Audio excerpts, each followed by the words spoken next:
In this video, we're going to do a step-by-step tutorial of the Local Food Impact Calculator. To get started, you can enter your project, organization, or event name. This can be whatever you'd like it to be, and whatever you enter here will be printed on a final PDF report. So, an example that we'll use today for this tutorial is a bakery located in Fort Collins, Colorado called the Pig and the Plow. So to begin, we'll enter the business name here.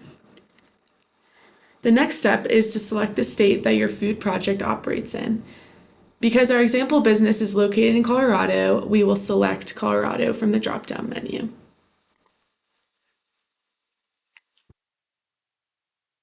We'll then click the button at the bottom of the page to bring us to the type of sales. So the next step is to select the sales type for your product. The options are direct sales, intermediated sales, or a combination of the two. The calculator estimates economic impact more accurately if you provide information about how the farms and ranches in your product interact with other businesses in your local economy. So farms selling directly to consumers will interact differently with supply chains compared to farmers selling to schools. For example, the farmer selling at farmers markets might have to hire more labor compared to a farmer selling to a school where the product is likely to be loaded into a truck and delivered to the school in bulk. So to be more rigorous, we want to make sure that the economic impact assessment accounts for input requirements and inter-industry linkages as clearly as possible. So you can ask yourself, is my food or product being sold directly to consumer, such as at a farmer's market or through a CSA, or are there additional steps between the producer and the consumer? If so, you can select intermediated sales. An example of this includes food hubs, restaurants, schools, and hospitals. If you think that your project uses a combination of the both, then you can select combination. An example of this is a beginner farmer program where farmers develop direct and intermediated markets.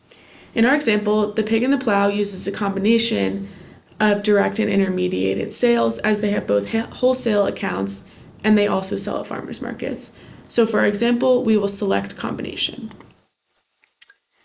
Then we will select this button at the bottom of the page, bringing us to the next step where we will enter our project value. So here you can enter an estimated value of your project. Use the number that represents total sales rather than profit or net sales.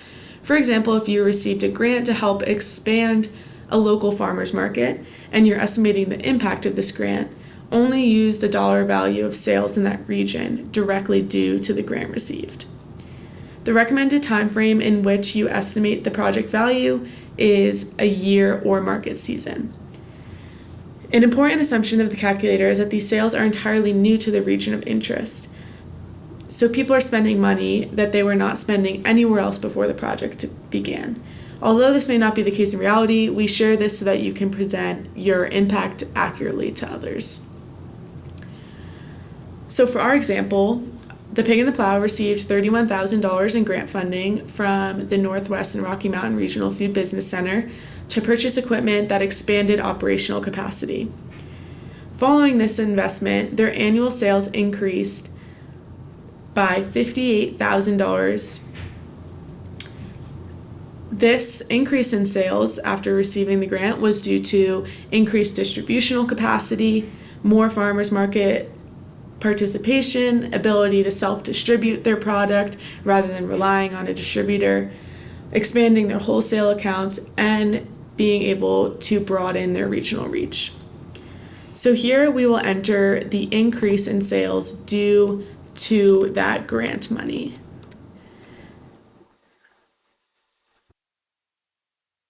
Then our final step is to click this button at the bottom, which says Calculate Impact.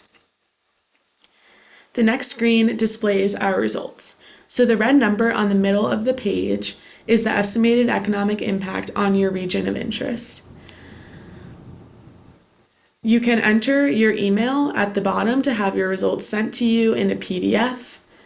And it's important to remember that this is a rough estimate of the upper bound of the economic impact that your project might have, and this includes direct effects as well as indirect effects. This estimate is not a precise measurement of impact or how money spent in this project may translate to less sales or business for other firms in this region. If you would like to take a deeper dive, some additional readings are available on this webpage.